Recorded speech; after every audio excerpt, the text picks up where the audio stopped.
तो स्टूडेंट्स, जैसा कि हम अभी प्रेजेंट में वर्ल्ड ज्योग्राफी का चैप्टर शुरू किए हुए हैं, तो उसी को आज हम कंटिन्यू करेंगे। और आप जानते हैं कि हमने पॉलिटी के 3 चैप्टर ऑलरेडी कवर कर लिए। तो जो भी नए स्टूडेंट्स हैं, वो ऐप में रिसोर्सेज के सेक्शन में जाकर हमने वहाँ पे जो भी पॉलिटी के सब्जेक्ट्स के जो 3 चैप्टर कवर किए हुए हैं, कॉन्स्टिट्यूशंस के बेसिक्स क्या होते हैं, प्रीएम्बल क्या होता है, प्रीएम्बल में जो कीवर्ड्स वगैरह हैं, जैसे कि सोवर्निटी क्या होती है, डेमोक्रेसी क्या होती है, रिपब्लिक क्या होती है, इन सभी चीजों को हमने बहुत ही डिटेल में वहां पर एक्सप्लेन किया हुआ है। और उससे ज्यादा आपको ना कहीं पे मिलने वाला है, ना किसी बुक में, और ना उससे ज्यादा आपको कुछ करने की आवश्यकता है। ठीक है, तो एक बार उसको जरूर से आप फॉलो कर लीजिएगा और अपनी एक रनिंग नोट्स जरूर से बनाइएगा। ठीक है, और आप लेक्चर्स को उनको कितनी बार देख सकते हैं, कोई उसमें डाउट नहीं है। जब तक आपका सब्सक्रिप्शन रहेगा तब तक आप चाहे जितनी बार देखिए। और उसके अलावा जैसे हम बात करें, तो हमने जो इस तरीके से अपना स्ट्रक्चर डिजाइन किया हुआ है कि हम दो दो तीन तीन चैप्टर एक एक सब्जेक्ट के चलते हुए चलेंगे, और एक साथ में हम एटलीस्ट 3 सब्जेक्ट्स को लेकर इस तरह से चलेंगे कि एक सब्जेक्ट के हम 2 से 3 सब चैप्टर कवर कर लें, फिर हम दूसरे सब्जेक्ट का 1-2 चैप्टर कवर करेंगे, फिर एक और सब्जेक्ट का 2-3 चैप्टर करेंगे, जिससे हमारा आने वाले 1.5 से 2 महीनों में एटलीस्ट हमारा 3 सब्जेक्ट्स पूरा तैयार हो चुका है। ठीक है, तो पॉलिटी के ऑलरेडी हमने 3 चैप्टर, जैसे हमने कौन कौन से प्रीएम्बल की बात की, फंडामेंटल राइट्स और डायरेक्टिव प्रिंसिपल्स हमने कवर कर लिया है। ठीक है, नेक्स्ट जब हम स्टार्ट करेंगे उसको, तो हम उसमें पार्लियामेंट को देखेंगे और प्रेसिडेंट को देखेंगे। बीच में हमने फिर अपना स्टार्ट किया है वर्ल्ड ज्योग्राफी, और कल हमने इसको शुरू किया था, जिसमें हमने काफी चीजें एशिया के बारे में जाना था, और उसी को आज हम थोड़ा सा कंटिन्यू करने का प्रयास कर रहे हैं। तो कल वाला भी आप एक बार लेक्चर जरूर देख लीजिएगा। अगर आपको मिस हुआ है तो पहले वो वाला देख, फिर इसको देखिएगा। ठीक, और आज हम कंटिन्यू करते हैं कि ये वीक हमारा पूरा ऑलमोस्ट यही चलेगा। उसके बाद में हम नेक्स्ट वीक एंशियंट हिस्ट्री के 2 चैप्टर कवर करेंगे, हड़प्पन सिविलाइजेशन एंड जो हमारा ऋग्वैदिक पीरियड और वैदिक पीरियड है, लेटर वैदिक पीरियड, उसको हम कवर करेंगे। ठीक है, तो इसी तरीके से हमारा ये चलता रहेगा, जिससे कि एटलीस्ट सिर्फ ऐसा ना लगे कि सिर्फ एक सब्जेक्ट तैयार हो रहा है। और जैसे कि आपके पॉलिटी के 3 चैप्टर हो चुके हैं, तो आपके पास अब सफिशिएंट टाइम है कि उनके नोट्स को रिवाइज करिए बना के। और बना लिया है तो फिर उसके बाद में क्वेश्चंस को, जो आपको चाहे ऑब्जेक्टिव क्वेश्चंस मिल रहे हैं, चाहे आपको सब्जेक्टिव क्वेश्चंस मिल रहे हैं चैप्टर्स के पे बेस्ड, उनको बनाने का प्रयास करिए। ठीक है, तो इससे थोड़ा सा आपको कॉन्फिडेंस भी आएगा और आपको एक सेल्फ मोटिवेशन भी मिलेगा। तो चलिए शुरू करते हैं, और आज हम की क्लास को आगे बढ़ाने का प्रयास करते हैं और देखते हैं कि किस तरीके से आज चीजें आगे बढ़ेंगी। ठीक है, तो जैसा कि हम पहले भी बात कर रहे थे, थोड़ा सा हम अपने बेसिक पॉइंट्स पे आ जाते हैं जहां से हमको शुरू करना है। ठीक है, तो देखिए, हमने जैसे कल जब हमने स्टार्ट किया था अपना सब्जेक्ट, तो हमने शुरू किया हुआ था कि हम वर्ल्ड ज्योग्राफी में सबसे पहले हमने एशिया को अपना शुरू किया था। एशिया में हमने देखा था कि एशिया के रीजन को किस तरीके से central Asia, south east Asia, western Asia में डिवाइड किया गया अलग अलग रीजन्स में। और हमने अपनी जो स्टडीज शुरू की थी, वो वेस्टर्न साउथ एशिया के अकॉर्डिंग की हुई थी, कि हम पहले उस पर फोकस, ईस्टर्न साउथ एशिया को लेकर हम चल रहे थे। और वहां पर जो कंट्रीज हैं, जो जल संधियां हैं, उनको फोकस करते हुए हम आगे बढ़ रहे थे। ठीक है, साथ में हमने देखा था कि किस तरीके से एशिया और यूरोप, अफ्रीका, नॉर्थ अमेरिका में बाउंड्रीज बनती हैं। उन सभी बाउंड्रीज के बारे में भी हमने ऑलरेडी डिस्कस कर लिया था। आज थोड़ा सा हम और जानने का प्रयास करते हैं, कुछ और जल संधियों की बात करते हैं, जैसे जो इंडोनेशिया के जो द्वीप समूह हैं, फिलीपींस के जो द्वीप समूह वगैरह हैं, उनके बारे में भी थोड़ा सा जानते हैं। और थोड़े थोड़े कीवर्ड्स जैसे हैं, जैसे कुछ हमने कल भी देखे थे, ट्रॉपिक ऑफ कैंकर कहाँ से पास हो रही है, किस कंट्री से पास हो रही है, इक्वेटर लाइन किस कहाँ से पास हो रही है, जैसे ये सारी चीजें हमने कल देखे थे। वैसा ही कुछ आज भी हम प्रयास करेंगे, कुछ जो पॉइंट्स हैं जो एग्जाम में पूछ लिए जाते हैं, उनको भी हम डिस्कस करेंगे। ठीक है, तो चलिए शुरू करते हैं। जैसा कि हम आगे बढ़ रहे हैं, उसी चीज को आगे थोड़ा साउथ ईस्ट एशियन देश उसको हम देख रहे थे, उसको हम आगे बढ़ाते हैं। हमने एक, जैसे अभी तक बात की थी जल संधि के बारे में हमने बात की थी, तो हमने कहा था कि ये 2 वाटर बॉडीज को कनेक्ट करते हैं। लेकिन जब दो लैंड मासेस को कनेक्ट किया जाता है तो उसको स्थल डमरू मध्य देश कहते हैं। ठीक है, क्या कहते हैं? स्थल डमरू मध्य देश कहते हैं, जो दो लैंड मासेस मासेस को अलग कर रहे हो, को जोड़ कनेक्ट कर रहे होते हैं, और वाटर बॉडीज को ये अलग कर रहे होते हैं। जस्ट जल संधि का अगेंस्ट में होता है, स्ट्रेट का जल जस्ट ये अपोज में होता है। ठीक है, उसके बाद में चलिए हम मेन अपने टॉपिक पे से शुरू करते हैं कहानी। देखिए, यहाँ तक हमने काफी चीजों को कवर कर लिया था। ऊपर की सारी कंट्रीज को यहाँ तक जो हमने देखा था देख लिया था। ये वाला कंट्रीज जो जो है कहाँ, सिंगापुर, ब्रुनोई, इंडोनेशिया, मलेशिया, इन और सारे देशों को हमने ऑलमोस्ट, सिंगापुर, इन सबको पहचान लिया था कौन से कंट्री कहाँ पे है। ठीक है, अब थोड़ा सा हम उसको आज आगे बढ़ाते हैं। और एक चीज जैसे आप जानते होंगे कि अगर कोई लैंड मास है जो तीन तरीके तरफ से, जैसे अगर कोई एक लैंड मास है और वो अपने तीन तरफ से क्या घिरा हो, वाटर से घिरा हो। ठीक है, जैसे हमारा, आप साउथ इंडिया को क्या कहते हैं, पेनिसुलर कहते हैं ना। पेनिसुलर उसको क्यों कहते हैं, प्रायद्वीपीय भाग क्यों कहते हैं? ठीक है, भारतीय प्रायद्वीप इसलिए क्योंकि उसके एक साइड में अरब सागर है, दूसरे साइड में बंगाल की खाड़ी है, और नीचे हिंद महासागर है। मतलब तीन साइड से वो क्या है, वाटर बॉडी से घिरा हुआ। जैसे आप इंडिया का जब मैप का नीचे वाला पोर्शन देखते हैं ऐसे, तो इधर में आपको बंगाल खाड़ी मिल जाती है, इधर आपको अरब सागर मिल जाता है, नीचे आपको हिंद महासागर मिलता है। तो ये क्या होता है, जैसे हमारे, अगर एक थोड़ा सा इमेजिनेशन, इंडिया के मैप का नीचे वाला पोर्शन देखिए, तो तीन साइड से ही क्या हो रहा है, वाटर बॉडी से घिरा हुआ है।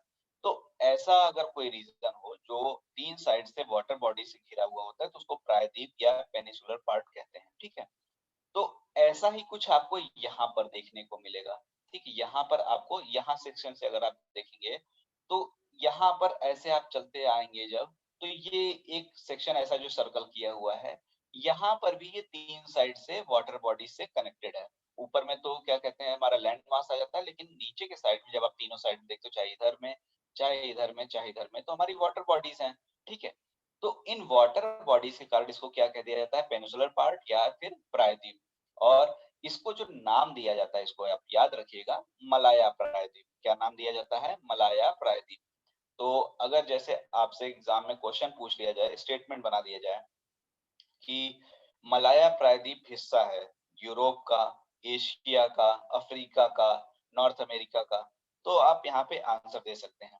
तो ऐसे ही जो छोटे छोटे क्वेश्चंस होते हैं वो बनते हैं। ठीक है, तो यहाँ पर पाया जाता है मलाया प्रायद्वीप। ठीक, उसके बाद में यहीं पर एक क्रा पाया जाता है। ठीक है, वो जो क्रा होता है, क्या करते हैं, जैसे यहाँ पर क्रा जो होते हैं ये कुछ डिवाइड करते हैं, दो लैंड मासेस वगैरह को या वाटर बॉडीज को इस तरीके से कनेक्ट कर रहे होते हैं, डिवाइड कर रहे होते हैं। तो यहाँ पर जो मलाया प्रायद्वीप है उसको थाईलैंड से कनेक्ट करता है, एक क्रा पाया जाता है इस तरीके से। ये जो क्रा होते हैं, स्थल मरुस्थल, जैसे हमने अभी बात की थी ना, उसको इंग्लिश में क्रा ही कहा जाता है। यहाँ पर जो मलाया प्रायद्वीप है और जो थाईलैंड है उसको जो कनेक्ट कर रहा होता है, वहां पर एक स्थल मरुद्वीप पाया जाता है, जो कि इस मलाया प्रायद्वीप को इस थाईलैंड से कनेक्ट कर रहा होता है। ठीक है, तो एक क्राय यहाँ पर पाया जाता है इस तरीके से। सेम जैसे हम जल संधियों की बात करते हैं, तो ये वाला पोर्शन हमने बात किया था ना कि ये मलेशिया होता है। ठीक है, थोड़ा सा हम पीछे अगर जाते हैं, तो यहाँ पर ये वाला हमारा जो पोर्शन आता है, जो आप पिंक वाला देख रहे हैं, ये हमारा है मलेशिया। और जस्ट यहीं से लगा हुआ छोटा सा सिंगापुर है। ठीक है, तो मलेशिया और सिंगापुर की जब हम बात करते हैं, तो मलेशिया और इस सिंगापुर को जो डिफर मतलब एक दूसरे से अलग कर रहे होते हैं, वो वहां पर है एक जोहोर जल संधि। तो आपसे एक क्वेश्चन यहाँ पर ये भी बन जाता है कि या तो आपसे इस तरह से क्वेश्चन पूछ लिया जाए कि मलेशिया और सिंगापुर को कौन सी जल संधि अलग करती है, एक क्वेश्चन ये बन गया। या आपसे ये क्वेश्चन बन जाए कि मलेशिया और सिंगापुर किस जल संधि से अलग हो रहे हैं, एक तो ये हो गया। या जौहर जल संधि जो है वो किन किन देशों को अलग कर रही है। या ये पूछ लिया जाए कि जोहर जल संधि जो है वो वर्ल्ड के किस पार्ट में पाई जाती है। ठीक है, तो इस तरीके से या तो ये तीनों स्टेटमेंट में दे सकता है, या तो अलग अलग क्वेश्चन बना सकता है। तो आपको क्या याद रखना है कि ये जो जोहर जल संधि है ये मलेशिया और सिंगापुर के बीच में है, और इन दोनों को ये अलग कर रहा होता है। ठीक है, और इसी तरीके से जब आप देखते हैं, सिंगापुर के नीचे ये छोटे छोटे से द्वीप समूह हैं। ठीक है, जिनको रियाऊ द्वीप समूह कहा जाता है। क्या कहा जाता है, रियाऊ द्वीप समूह। ठीक है। और इनको भी अलग कर रहा होता है सिंगापुर से, इस सिंगापुर को यहाँ पर अलग कर रहे होते हैं, और यह सिंगापुर को क्या करता है, रियाऊ से अलग कर रहा होता है, और जिस जल संधि का नाम दिया जाता है उसको सिंगापुर के नाम पे ही सिंगापुर जल संधि का नाम दे दिया जाता है। मतलब ये आपका सिंगापुर हो गया, और नीचे आपको रियाऊ द्वीप समूह हो गया। तो यहाँ पर जो जल संधि आती है उसको सिंगापुर का ही नाम दे दिया जाता है, और सिंगापुर जल संधि जो होती है ये सिंगापुर और रियाऊ द्वीप समूह को अलग कर रही होती है। मैप में तो आपको मिलेगा ही, लेकिन आप अपने साथ पेन पेपर लेके उसको बनाते हुए भी चलिए, क्योंकि एग्जाम में तभी आपको याद रहेगा जब आपने खुद से प्रैक्टिस की हुई है। अगर आपने खुद से प्रैक्टिस नहीं की है तो आपको समस्या आने वाली है एग्जाम में। इसलिए हमेशा प्रयास ये करिए कि मैप में भले आपको दिख जाए, लेकिन अपना हाथ जरूर चलाइए। ऑनलाइन कोचिंग में क्या किया जाता है जनरली कि फिगर दिखाते चलते हैं और स्टूडेंट्स सिर्फ बैठ के एक प्रवचन सुन रहे होते हैं। लेकिन आप बिलीव करिए, जब आप एग्जाम में जाते हैं तो वहां पर कोई प्रवचन आपको याद नहीं रहेगा। एग्जाम छोड़िए, आप एक हफ्ते बाद अगर उसको रिवाइज करने जाएंगे तो आपके माइंड से सब कुछ निकल चुका रहेगा। और मैं एक थोड़ी सी रियलिटी भी आपको बता देता हूँ, ये सब बहुत ही इंटेंशनली किया जाता है। क्यों इंटेंशनली किया जाता है कि उस समय तो आप नोट नहीं कर रहे हैं, ठीक है, एक हफ्ते बाद आप को याद नहीं रहा, फिर आप क्या करेंगे, आपके पास जो रिसोर्सेज वगैरह में रिकॉर्डेड लेक्चर्स तो अवेलेबल ही हैं, आप फिर से उसको देखने जाएंगे।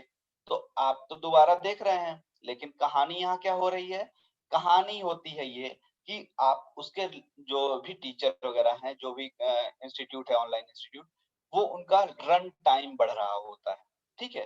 तो उस रन टाइम से उनके पैसे टीचर्स वगैरह के बन रहे होते हैं। तो सब कुछ बिजनेस के अकॉर्डिंग लोग चलते हैं। इसलिए आप जब भी कोई भी क्लास करें उसका अपना एक नोट्स जरूर बनाते हुए चलें, ठीक है। भले ही रिकॉर्डिंग बाद में अवेलेबल हो जाए, कुछ मिस हो जाए उसको आप बाद में रिकॉर्डिंग से नोट करिए, लेकिन जब भी आप पहली बार क्लास कर रहे हो उसी बार में आप चाहे रिकॉर्डिंग से कर रहे हो पहली बार, चाहे लाइव से कर रहे हो, आप पहली बार में ही नोट्स बनाते हुए चलिए। जो भी आपसे ये कहता है नोट्स वगैरह नहीं बनाना है, सिर्फ सुनने पर फोकस करो, बहुत दिनों से आप नोट्स बनाते आ रहे हो, तो आप जो नोट्स बनाते हुए आ जा रहे हो तभी आज आप यहाँ तक पहुंचे हुए। अपने ऊपर कॉन्फिडेंस रखना आपको बहुत ही आवश्यक है। और आपके पास जब भी कोचिंग के सब्सक्रिप्शन खत्म हो जाएंगे, सब कुछ खत्म हो जाएगा, तो वो नोट्स ही रहेगी जो आपको एक रेफरेंस देती रहेगी। आप बार बार किसी कोचिंग इंस्टीट्यूट को ज्वाइन करके उसको पैसे नहीं देते रहोगे, आपका पैसा बहुत ही अमूल्य होता है, ठीक है। तो इसलिए हमेशा नोट्स बनाने पर फोकस करिए। जो भी आपसे कहे कि नोट्स बनाने से कुछ नहीं होता, माइंड में रखिए, तो कितना अभी आप माइंड में रखने जाएंगे, मिस हो जाती चीजें। इतने सब्जेक्ट्स का एक दिन में एग्जाम देना होता है ना, सब हिस्ट्री ज्योग्राफी में मिल जाती है, ज्योग्राफी पॉलिटी में मिल जाती है। इसलिए आप अपनी नोट्स जरूर से बनाइएगा, ठीक है। इन सब बातों पे मत जाया करिए कि सिर्फ हम पहले सुन लेते हैं बाद में ये करेंगे वो करेंगे, ठीक। तो चलिए देख, ये हमने बात कर ली।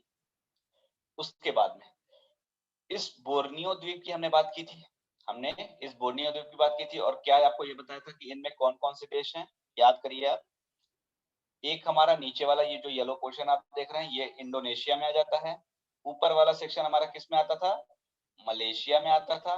और ये वाला हमारा जो सेक्शन है किस में आ जाता था, बोर्नियो में आता था। मतलब इस यहाँ पर जो हमारा द्वीप समूह है, कितने हमारे यहाँ पे बोर्नियो का ब्रूनोई द्वीप समूह होगा, यहाँ पर हमारा 3 देश आ जाते हैं, ठीक है। और इसी तरीके से जब आप इस येलो पोर्शन को पूरा का पूरा जब देखते हैं तो ये येलो पोर्शन हमारा शो कर रहा होता है इंडोनेशिया को। किसको शो कर रहा है, इंडोनेशिया को। और आप जानते हैं कि इंडोनेशिया द्वीप समूहों का एक तरीके से देश है, बहुत सारे द्वीप समूह यहाँ पे पाए जाते हैं, जिनमें से कुछ मेन है। एक है हमारा ये सुमात्रा, ठीक है, कौन सा है, सुमात्रा। दूसरा है हमारा जावा। जावा के बारे में आप याद रख सकते हैं कि इंडोनेशिया की जो मैक्सिमम पॉपुलेशन है वो यही जावा वाले रीजन में ही निवास करती है, ठीक है। उसके बाद में छोटे छोटे यहाँ पे 4 और द्वीप मिलेंगे, लोम्बोक, बाली वैसा, ठीक है। उसके बाद में आप यहाँ पर जाते हैं जब, एक सुलावेसी द्वीप समूह है, ठीक है, एक सुलावेसी द्वीप है। उसके बाद में आप और आगे बढ़ते हैं तो ये वाला जो ये कालीमंतान जो है ये भी इंडोनेशिया का पार्ट आता है, कालीमंतान भी इंडोनेशिया का पार्ट आता है, ठीक है।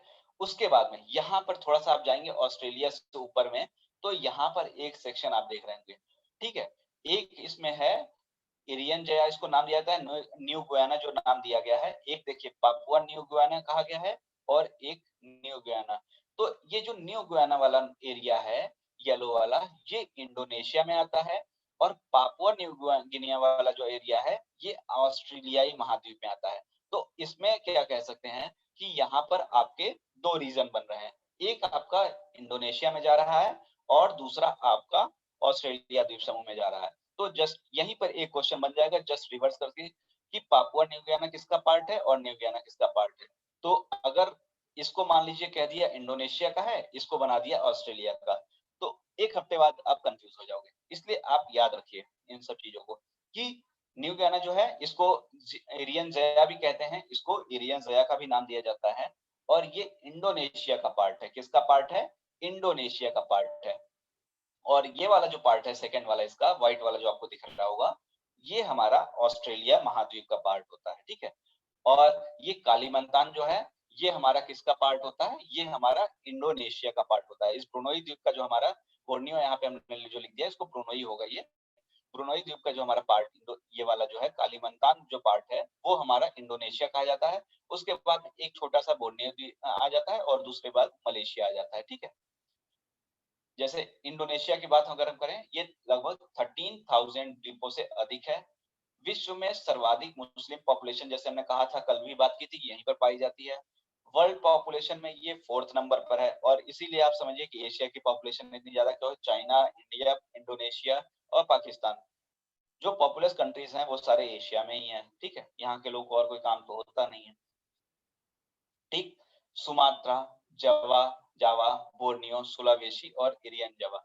ये देखिए अगर आपसे सीक्वेंस में पूछा जाए, यहाँ वेस्ट से ईस्ट में अगर आपसे सीक्वेंस में पूछा जाए, तो सबसे पहले आपको क्या मिला रहा था? यहाँ पे सुमात्रा, फिर जस्ट उसके बाद से जावा स्टार्ट हो गया है, फिर आपका यहाँ पर बोर्नियो स्टार्ट हो गया है, फिर सुलावेशी आया है, फिर न्यू गिनी आया है, ठीक है।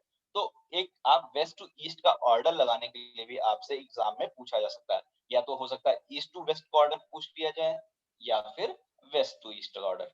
तो अगर मान लीजिए आपसे यहीं पर पूछा जाए कि ईस्ट टू वेस्ट जाएंगे तो इंडोनेशिया के द्वीपों का सही क्रम क्या होगा? आप खुद बताइए। सबसे पहले ऑस्ट्रेलिया वाला कौन सा था? ऑस्ट्रेलिया वाला जया इरियन, या फिर इरियन जया, या फिर न्यू गियाना भी इसको नाम कहते हैं। उसके बाद में आप जाते हैं यहाँ पर सुलावेसी मिलता है, फिर आप जाते हैं यहाँ पर आपको बोर्नियो द्वीप मिलता है। उसके बाद में आप यहाँ पर जाते हैं तो आपको क्या मिलता है? जावा द्वीप मिलता है। फिर आप जाते हैं तो यहाँ पर आपको क्या मिलता है? सुमात्रा मिलता है। और जस्ट आप रिवर्स कर दीजिए तो इस तरीके से। और बड़े से जब छोटे में जाते हैं, जब आप बड़े से छोटे में जाते हैं, तो यहाँ पर बोर्नियो वाले में आपको क्या मिल जा रहा है? सबसे बड़ा ये है, सबसे बड़ा बोर्नियो है, ठीक है। उसके बाद में ये जो सुमात्रा है सेकंड नंबर पे, फर्स्ट, सेकंड, थर्ड नंबर पे आपका इरियन जया, यहाँ पे ये वाला सेक्शन आ जाता है, ठीक है। देखने में आपको ये लग रहा होगा, लेकिन अगर आप पूरा एरिया वाइज देखें तो इसमें चौड़ाई तो आपको दिख ही नहीं रही है, ठीक, जो लंबाई में दिख रहा है। फिर आपका सुलावेसी आता है, फिर जावा आता है। मतलब इन पांचों में सबसे छोटा कौन हो रहा है? जावा हो रहा है। लेकिन जावा में इंडोनेशिया का 1/7 पार्टी है, लेकिन 80% पॉपुलेशन यहीं पर निवास करती है। इसका रीजन ये है कि यहाँ की जो क्लाइमेट है, यहाँ की जो क्लाइमेट है वो फसलों के लिए कहें या फिर यहाँ पे जो बारिश वगैरह होती है, रहन सहन होती है, वो आजीविका के लिए सबसे बेहतर है। और यही कारण है कि यहाँ पर मैक्सिमम पॉपुलेशन निवास करती है। और इंडोनेशिया की जो राजधानी जकार्ता से बात करने की बात हुई थी, वो भी इसी द्वीप पर हुआ करता था, ठीक है। और इक्वेटर की पोजीशन वगैरह के कारण यहाँ पर रेनफॉल, कृषि वगैरह बहुत अच्छी होती है, इसलिए इस क्षेत्र में अच्छा खासा लोगों का निवास है, ठीक है। अब थोड़ा सा और हम बात करें, जैसे ये देखिए सुमात्रा और जावा, इनको यहाँ पर जो अलग करती है एक जल संधि अलग करती है, ठीक है। कौन सी जल संधि है? नाम याद रखिएगा, सुंडा जल संधि। डीप से हैं सब, लेकिन इसको आप याद रखिएगा कौन सी जल संधि है? सुंडा जल संधि है, ठीक है। इसी तरीके से बोर्नियो और सुलावेसी को मक्कासर, यहाँ पर आप देखेंगे तो यहाँ पर एक और जल संधि पाई जाती है, उसका नाम है मक्कासर जल संधि। तो मक्कासर जल संधि अगर आपसे क्वेश्चन पूछा जाए कि किसको किसको अलग कर रही है, तो बोर्नियो द्वीप को अलग कर रही है, और किसको अलग कर रही है, सुलावेशी को अलग कर रही है। और सुंडा जल संधि किसको अलग कर रही है, सुमात्रा और जावा को। अब यहीं से आपसे देखिए मैच वाले क्वेश्चन भी बन सकते हैं। मैच वाले क्वेश्चन कैसे बन सकते हैं, एक साइड दे दिया सुंडा जल संधि, मक्कासर जल संधि, ठीक है। दूसरे साइड में आपको दे दिया यहाँ पर और कौन सी जल संधि आपने अभी थोड़ी देर पहले देखी थी, जोहोर जल संधि और सिंगापुर जल संधि। एक साइड आपको इन स्टेट्स के नाम दे दिए, दूसरे साइड में ये लिख दिया कि किसको किसको अलग कर रहा है, मलेशिया सिंगापुर, सिंगापुर रियाऊ द्वीप, बोर्नियो सुलावेशी, जावा सुमात्रा। सही क्रम को मेल करिए। अब आपने इतना डिटेल में अगर पढ़ा होगा तभी तो कर पाएंगे ना, अगर आपने इतना डिटेल में नहीं पढ़ा है तो नहीं कर पाएंगे, इसलिए इसको आपको याद रखना चाहिए। ठीक है, इस तरीके से मैचिंग होती है। चलिए आगे बढ़ते हैं, थोड़ा सा देखते हैं। ये सारी चीजें तो हमने ऑलरेडी कवर कर ली। ठीक है, यहीं पर अगर आप थोड़ा सा देखें तो मलेशिया और सुमात्रा को मलक्का जल संधि अलग करती है। यहाँ पर देखिए आपका कौन कौन कौन सा आ गया, एक है मलेशिया और यहाँ पर सुमात्रा। तो यहाँ पर मलेशिया और सुमात्रा को भी एक जल संधि अलग कर रही होती है जिसको मलक्का नाम दिया जाता है। तो अब आप एक काम करिए, एक अपना पेपर में एक टेबल बनाइए। टेबल में एक साइड आप रख दीजिए कंट्रीज को या द्वीप्स को, और एक साइड में आप रखिए स्टेट्स यानी जल संधियां को, और उनको एक प्रॉपर टेबल बना के उसको नोट करते जाइए। ठीक है, जिससे आपको पूरी तरीके से याद रहे। और यहाँ पे जैसे हमने अभी बात की, आपको अगर सीक्वेंस की बात आए तो इंडोनेशिया के द्वीपों की सुमात्रा, फिर जावा, बोर्नियो, और छोटे छोटे जो हमने चार कहे थे, बाली, लोम्बो, सुम्बावा, फ्लोर्स, फिर सुलावेशी, इरियन जया। हो सकता है इन चारों छोटों का क्रम आपको लगाने के दे दे, कभी कभी छोटे वाले क्वेश्चन भी बड़े बन जाते हैं। तो याद रखिएगा, सबसे पहले जावा के पास में कौन सा है, बाली, फिर लोम्बो, फिर इधर से सुलावेशी की तरफ से फ्लोर्स है, सुम्बावा है। ठीक है, ये आपके मेन इंडोनेशिया के द्वीप समूह हो जाते हैं। ठीक है, इसी तरीके से अगर हम कहें ऊपर में जब हम जाते हैं तो हमारा एक सेक्शन फिलीपींस का मिलता है यहाँ पर। ठीक है, तो ये फिलीपींस और ये बोर्नियो, इनको भी एक जल संधि अलग कर रही होती है। ठीक है, और इनको जो जल संधि अलग कर रही होती है, इसको हम कहते हैं बालवाक जल संधि। ठीक है, बालवाक जल संधि जो होती है वो इस फिलीपींस को और इस बोर्नियो द्वीप जो इंडोनेशिया, मलेशिया, ब्रुनई देश जो तीनों हैं, उन तीनों के बीच में जो डिफरेंस क्रिएट करता है या डिवीजन करता है, वो ये वालाबार संजल संधि कर रही होती है। ठीक है, और थोड़ा सा अगर हम वहीं पे बात कर ले फिलीपींस की, तो ये भी बहुत सारे द्वीपों से मिलकर बना हुआ है, छोटे छोटे बहुत सारे द्वीप हैं, जिसमें हमारे तीन मेन द्वीप माने जाते हैं। एक है लुजोन, दूसरा है हमारा मिडनाओ, और तीसरा हमारा है विसायास। ठीक है, ये तीन हमारे मेन हैं, जिसमें से अगर हम कहें कि ये लुजोन जो है वहीं पर फिलीपींस की राजधानी मनीला पाई जाती, तो ये आपसे क्वेश्चन पूछा जा सकता है कि फिलीपींस की राजधानी किस द्वीप समूह पर पाई जाती है, तो वो पाई जाती है लुजोन पर। किस पे पाई जाती है, लुजोन पर। और फिलीपींस की में अगर हम कहें कि सबसे बड़ा द्वीप समूह कौन सा हुआ, तो ये लुजोन द्वीप समूह जो है ये सबसे बड़ा है। ठीक है, और ट्रॉपिक ऑफ कैंकर की लोकेशन के अकॉर्डिंग अगर हम पूछते हैं, तो ट्रॉपिक ऑफ कैंकर से ये साउथ में है, ट्रॉपिक ऑफ कैंकर से ये साउथ में है। ठीक है, जब हम इंडिया में करेंगे तो वहां पे एक और इम्पोर्टेंट क्वेश्चन बनता है कि ट्रॉपिक ऑफ कैंकर किन किन स्टेट से इंडिया में पास हो रही है। ठीक है, और जब हम फिजिकल ज्योग्राफी पढ़ेंगे ना, तो हम वहां पे देखेंगे कि जो सन है, हमारा सूर्य है, वो जब नॉर्थ में जाता है तो मैक्सिमम वो ट्रॉपिक ऑफ कैंकर तक ही जाता है, उसके ऊपर नहीं जाता है, उसके बाद फिर से वो नीचे जाना शुरू कर देता है। और उसका एक इम्पैक्ट पड़ता है क्या, हिमालय के जो ग्लेशियर्स हैं, उसमें जो साउथ वाले ग्लेशियर्स होते हैं ना, वो पिघलना शुरू करते हैं, क्योंकि नॉर्थ में तो उसका सनरेज जा नहीं रही है, तो यहाँ से साउथ वाली ग्लेशियर्स उसमें पिघलना शुरू होती हैं। तो उससे क्या होता है, जो हमारी नदियां हैं जितनी हिमालय से निकलती हैं वो साउथ वार्ड ही तो फ्लो करती है ना, उसका रीजन भी यही है, और उनमें सन का इम्पैक्ट भी यहीं से आता है। तो वो सारी चीजें जब हम इंडियन ज्योग्राफी और फिजिकल ज्योग्राफी करेंगे तो बहुत ज्यादा डिटेल में देखेंगे। इसीलिए ट्रॉपिक ऑफ कैंकर वगैरह का थोड़ा सा इंपॉर्टेंस बढ़ जाता है क्वेश्चंस में, क्योंकि इनसे जुड़े हुए हो सकता है कि बहुत ही बेसिक से हम पढ़ते हैं कि यहाँ स्टेट से पास हो रहा है, राज्यों से पास हो रहा है, इनके बगल में ये है, उनके बगल में ये। लेकिन इनका ना इम्पैक्ट बहुत ज़्यादा है, क्योंकि इनसे जुड़ी हुई कुछ ऐसी-ऐसी चीज़ें हैं फिजिकल ज्योग्राफी में हम जब देखते हैं कि वो कहीं न कहीं बहुत ज़्यादा इम्पैक्ट डाल देती हैं पूरी रेनफॉल की विशिष्टताओं पर और अदर रीजन्स पर, ठीक है? तो वो सारी चीज़ें हम करेंगे। खैर अभी आप याद रखिए कि कर्क रेखा के इस दक्षिण में ये फिलीपींस का द्वीप समूह है, ठीक है? और ऊपर में जब आप वर्ल्ड में मैप जाते हैं, जैसे यहाँ पे ताइवान दिख रहा है और नीचे क्या है, फिलीपींस। तो इनके बीच में ये लुजोन स्ट्रेट है। क्या है? लुजोन स्ट्रेट है। और यहीं पर आपसे प्रश्न बन जाता है कि ताइवान को फिलीपींस से कौन सी स्ट्रेट अलग कर रही होती है? तो ताइवान और फिलीपींस को अलग कर रही होती है लुजोन स्ट्रेट, ठीक है?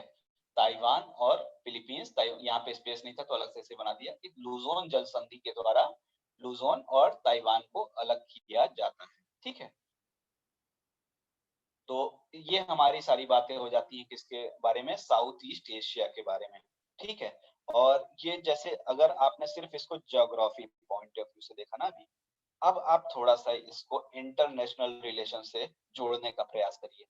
देखिए, हम जब मेंस का पेपर देने जाते हैं ना, तो वहां पर क्वेश्चन सब्जेक्ट लिख के नहीं आते हैं, वहां पर सिर्फ क्वेश्चन बना दिए जाते हैं। आप इसको बढ़िया से करके तैयार के गए हो पेपर 1 के लिए, ज्योग्राफी के लिए। पेपर 2 में इंटरनेशनल रिलेशंस आ गए। अब जब पेपर 2 में इंटरनेशनल रिलेशंस के क्वेश्चन आ गए, तो हमारे देश की जो policy look east, look west policies वगैरह भी तो चल रही हैं। तो लुक ईस्ट और लुक वेस्ट पॉलिसीज में जब आप जाते हैं, तो वहां पर जब आप बातों को बताएंगे तो उन देशों की कुछ खासियत को आपको पता होना चाहिए कि ये देश इससे जुड़ा हुआ है। तब जैसे मलेशिया और सिंगापुर जुड़े हुए हैं, तो मलेशिया और सिंगापुर में आपस में कुछ रिलेशन होगा। हमारे मलेशिया से कुछ संबंध हो सकते हैं, सिंगापुर से कुछ संबंध हो सकते हैं और उनके आपस में हो सकते हैं। जैसे कौटिल्य की अगर हम बात करें तो अब बहुत पहले कह चुके हैं ना कि दो जो तो हम कहते हैं ना कि दोस्त का दोस्त जो होता है वो हमारा दुश्मन वो दोस्त का दोस्त भी हमारा दोस्त है और दुश्मन का दुश्मन भी हमारा दोस्त है। तो इस तरीके से जो बातें होती हैं वो सारी इंटरनेशनल रिलेशन में अप्लाई होती हैं। इसलिए हमको ये पता होना चाहिए कि कौन सा देश किसका पड़ोसी देश है, ठीक है? तो जब आप कोई सब्जेक्ट आप करते हो, तो ऐसा नहीं होता है कि सिर्फ उसी सब्जेक्ट से आपको क्वेश्चन करना है। आप हर एक चीज को इंटरलिंक कर सकते हो। जैसे अगर आपसे इंडोनेशिया के बारे में पूछा जाए, ठीक है? तो आप सुनामी के टाइम पे अगर आप जाते हो तो भारत के सुनामी की बात की जाए, तो भारत में सुनामी के साथ-साथ इंडोनेशिया में भी आई थी। इंडोनेशिया के साथ-साथ आप फिलीपींस की बात करें, वहाँ भी द्वीपों का समूह है। तो इन सब चीजों को आप इंटरकनेक्ट कर सकते हैं, ठीक है? आप इंडिया के रेफरेंस में अन्य देशों को ले आ सकते हैं और तब ले आ पाएंगे जब आपको सब कुछ पता होगा। तो आज के लिए हम इतना ही छोड़ते हैं। नेक्स्ट हम कल वेस्ट एशिया के बारे में देखेंगे, ठीक है? और आपके कुछ क्वेश्चंस होते हैं तो उनको आप डिस्कशन में डाल सकते हैं या फिर आप पर्सनल चैट कर सकते हैं। चैट का भी ऑप्शन उसमें है, आपको आंसर दे दिए जाएंगे, ठीक है? चलिए आज के लिए इतना ही रहने देते हैं और पुराने सारे लेक्चर्स कर लीजिएगा और अपनी नोट्स आप जरूर सुनाइएगा, ये मैं बार बार कह रहा हूँ। Thank you.